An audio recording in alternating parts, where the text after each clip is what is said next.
Samajwadi party के बारे में आजकल तमाम किस्म की बातें हो रही हैं, लेकिन आप लोगों ने गौर किया होगा कि समाजवादी पार्टी के ऊपर जो एक मुल्ला मुलायम वाला ठप्पा लगा था और मुसलमानों की पार्टी हो गई, यादवों की पार्टी हो गई, उस ठप्पे से समाजवादी पार्टी आज अखिलेश यादव के नेतृत्व में दूर हो रही है। सर्व समाज की पार्टी खुद को जाहिर करना, विकास की पार्टी खुद को जाहिर करना, अच्छा एडमिनिस्ट्रेशन खुद को जाहिर, ये हो रहा है। और वहीं दूसरी तरफ जुम्मन दरी बिछाओ और जुम्मन वाला एक मामला आ गया है। मतलब जुम्मन दरी बिछाने वाले जुम्मन कौन हैं?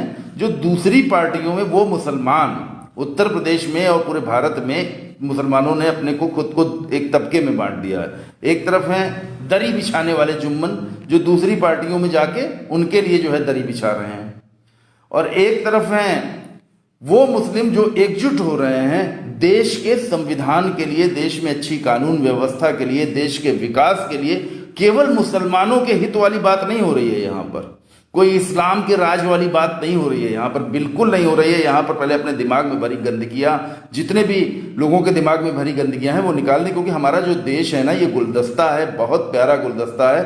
और हमारे देश का, मैंने बहुत पहले कहा था कि मेरे देश का मुसलमान बहुत पसंद करता है कि हमारे देश में जो मिला जुला कल्चर है, हमारे देश का मुसलमान दुर्गा पूजा, दशहरा, दीपावली, हर चीज़ का आनंद लेता है। और हिंदू हूँ मैं, हिंदू होकर मुझे ईद की सिवैयाँ बड़ी अच्छी लगती हैं। ये प्यार मोहब्बत के रिश्ते होते हैं, बहुत अच्छा लगता है। मतलब हिंदू मुस्लिमों के त्योहार, उनकी रवायतों को एंजॉय करता था, और मुसलमान हिंदुओं की रवायतों को, तीज त्योहारों को एंजॉय करता था। ये एंजॉय वाली दुनिया है हमारे देश में। लड़ाई तो राजनीतिक दलों ने सत्ता के लिए। ये बताइए, आपकी किसी से कोई लड़ाई? आपको सत्ता मिले, अगर आप हिंदू हैं तो, अगर आप मुसलमान हैं तो, क्या आपको सत्ता मिलने जा रही है? आपके अब्बू या आपके पिताश्री राष्ट्रपति, प्रधानमंत्री, मुख्यमंत्री, सांसद, विधायक बनने जा रहे हैं? ऐसा कुछ भी नहीं है।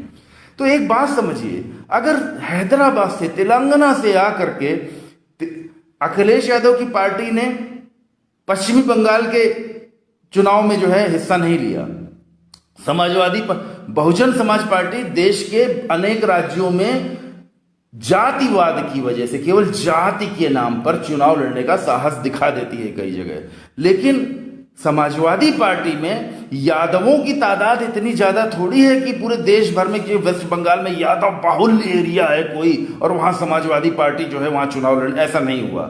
समाजवादी पार्टी, बहुत अनेक ऐसे राज्य हैं जहां समाजवादी पार्टी ने जरा सी दस्तक तक नहीं दी है, लेकिन वहां पर AIMIM पार्टी ने, ओवैसी साहब की पार्टी ने दस्तक दे दी। दुनिया के हर हिस्से में दो कौम जरूर पाई जाती है, एक सिख और एक मुसलमान।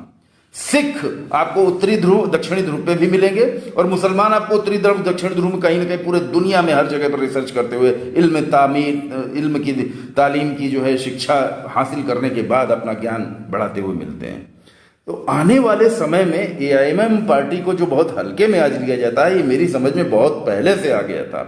देखिए, उत्तर प्रदेश में 403 विधानसभा सीटें हैं, और भागीदारी संकल्प मोर्चा जो एक बन गया है, इस संकल्प शब्द बहुत बड़ा होता है। हम हिंदुओं में तो हमने अगर संकल्प ले लिया कि हमको ये रामचरितमानस का पाठ करना है या मंदिर की प्रतिष्ठापना करानी, तो संकल्प शब्द बहुत बड़ा होता है। संकल्प से ही जो है रिश्ते बनते हैं, लगन बनती है, संकल्प शब्द बहुत बड़ा होता है। तो भागीदारी संकल्प मोर्चा जो ये बन रहा है, भागीदारी मोर्चा, इसको अभी हल्के में लेने की आवश्यकता नहीं है। मैंने बहुत पहले समझ लिया था कि जब 403 सीटों की उत्तर प्रदेश की विधानसभा है, 403 सीटों में जब असदुद्दीन ओवैसी का ऐलान आया कि 100 सीटों पर हम चुनाव लड़ेंगे, तो 100 सीटें रिजर्व कर दी गई AIMIM द्वारा। अब मोर्चा 403 सीटों पर चुनाव लड़े, मान लीजिए 100 सीटें AIMIM ने अपनी रिजर्व कर दी, और 143 सीटें हैं उत्तर प्रदेश में जो मुस्लिम बाहुल्य हैं, जहां पर मुस्लिम वोट निर्णायक है, जहां पर मुस्लिम वोट अगर एक दिशा में अगर मुड़ जाए तो वहां पर प्रत्याशी की जीत को कोई टाल नहीं सकता है। 143 सीटें ऐसी हैं। उन 143 सीटों में मार्क कर करके, एक एक बूथ को मार करके, एक एक कार्यकर्ता को मार करके भी बहुत समय है।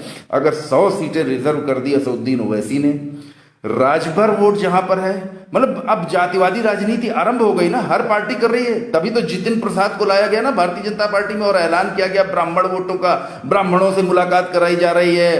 पुराने पुराने जो है कांग्रेस के इधर उधर के जो ब्राह्मण नेता हैं उन सबको ले जाके अलग अलग जगहों पे सबसे मिलाया जा रहा है, सब जितिन प्रसाद की मुलाकातें कराई जा रही है कि भाई वोट बैंक बनाना है। लेकिन इस बार सब कुछ ध्वस्त हो जाएगा क्योंकि सोशल मीडिया बहुत ताकतवर है। सोशल मीडिया नए युवा को, जैसे क्षितिज अवस्थी जैसे नए युवा को आवाज दे गया।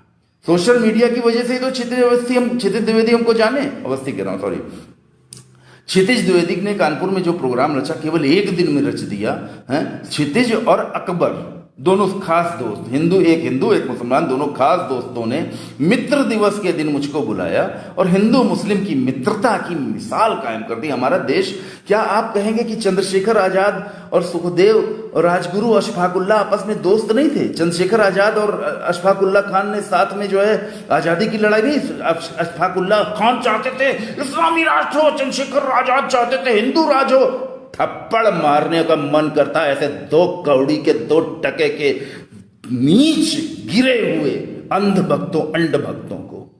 अरे हिंदू मुसलमान की एकता ही हमारे देश की सबसे बड़ी ताकत सदा रही है। आप कौन सा राष्ट्र बनाना चाहते हैं? प्राचीन युग में जाना चाहते हैं? चलो महाराणा पर घास की रोटी खाएंगे, महाराणा तलवार रहेंगे, बाइक से चलना छोड़ो, चलो साइकिल से, जैसे साइकिल से चलने के एक ऐलान आ गया कि साइकिल से चलिए, बढ़िया है। रामदेव बाबा बोल रहे हैं साइकिल से चलिए, तो रामदेव बाबा खुद साइकिल से काहे नहीं चल रहे? चलो खाली साइकिल से चलो, हवाई जहाज से उतरो, बाहर साइकिल खड़ी हो, बाबा जी साइकिल से जा रहे हैं गेस्ट हाउस तक, तब तो हम माने कि बाबा रामदेव सही बोल रहे हैं। मतलब हवाई जहाज से उतरे बाबा रामदेव और बाहर साइकिलों की उनके जो कार्यकर्ता हैं साइकिलों की टीम लिए, राहुल गांधी उतरे साइकिल से चल रहे हैं, अखिलेश यादव उतरे प्लेन से साइकिल से चल रहे हैं। अपने लिए तो करोगे नहीं, दूसरों को शिक्षा दोगे। पर उपदेश कुशल बहुतेरे, पर उपदेश कुशल बहुतेरे, ये राजनीति हो गई है। और इस राजनीति में अगर 100 सीटों पर असउद्दीन ओवैसी मुस्लिम वोटों का ध्रुवीकरण कर ले गए, और उनके साथ छोटे दलों को क्यों आमंत्रण दिया जा रहा है? क्योंकि छोटे दल वही हैं जो जातिवादी राजनीति करते हैं। छोटे दल एक अहिंसा दल है, भाजपा को समर्थन दिए हुए। तो छोटे दल ही तो जातिवादी राजनीति, छोटे दल ही तो अपने अपने धर्म जाति की जो है ग्रुप बनाते हैं। तो आने वाला समय गुरु बहुत जबरदस्त होने जा रहा है, जिसमें उत्तर प्रदेश का मुसलमान बहुत निर्णायक भूमिका निभाएगा। ये मुसलमानों को समझना चाहिए। बंटा हुआ हिंदू जातिवाद में बटेगा, भाजपा को वोट देगा, क्योंकि कांग्रेस को एक जमाने में ब्राह्मणों की पार्टी कहा जाता था। 100% नारायण तिवारी 3 बार मुख्यमंत्री हुए। बहुत बड़ी संख्या में जितने भी कांग्रेस के सर्वोच्च नेता हुए उनमें कांग्रेस के साथ क्या हुआ कि कांग्रेस में हर धर्म हर जाति के नेता रहे, लेकिन ब्राह्मणों का आधिपत्य रहा। Bahujan Samaj party SC ST की पार्टी मानी जा रही है। समाजवादी पार्टी अखिलेश यादव थोड़ा सा बेदाग चेहरा सामने आ रहा है, तो अखिलेश यादव स्वयं को सर्व समाज का साबित करने की कोशिश कर रहे हैं। और ऐसे में असदुद्दीन ओवैसी एक लर्नेड बैरिस्टर, एक बहुत लर्नेड बैरिस्टर, मायने रखता है। ओवैसी साहब से मेरी जल्दी मुलाकात होगी, अब लगता है मुझे मिलना पड़ेगा और मिल करके ओवैसी साहब और हम लोग कुछ हो सकता है, कुछ ना कुछ। मैं क्या कर सकता हूं मैं ये नहीं जान सकता, कुछ भी नहीं जान सकता। जकी अहमद, अरे आया एक भोक्ता, ये आदमी पक्का बीजेपी का हेल्पर है, इसलिए ओवैसी। अबे जकी अहमद 2 टके के साले, जकी अहमद 2 कौड़ी के जकी अहमद। मैं कई बार बता चुका हूं कि उमा भारती जब भारतीय जनता युवा मोर्चा की राष्ट्रीय अध्यक्ष होती थी, तब हम उत्तर प्रदेश में भारतीय जनता युवा मोर्चा के प्रदेश के संयोजक समिति के सदस्य होते थे।